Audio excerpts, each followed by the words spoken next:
সূত্রের পাওয়া খবর। নির্বাচন নিয়ে বিভ্রান্তি, সরকারের বক্তব্য কোনটায় বিশ্বাস করব? জাতীয় নির্বাচন নিয়ে অন্তর্বর্তী সরকারের পরস্পর বিরোধী বক্তব্যে জনমনে বিভ্রান্তি ছড়াচ্ছে বলে অভিযোগ করেছেন বিএনপির স্থায়ী কমিটির সদস্য AZM জাহিদ হোসেন।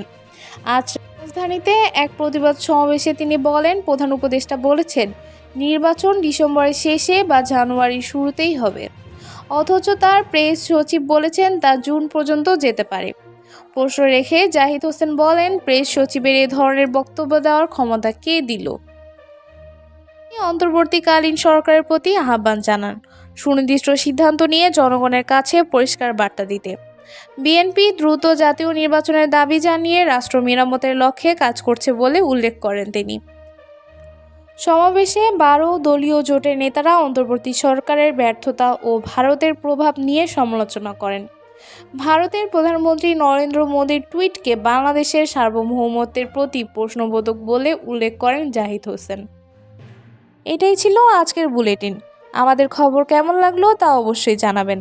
নতুন নতুন আপডেট পেতে আমাদের চ্যানেলটি সাবস্ক্রাইব করে রাখুন। ধন্যবাদ।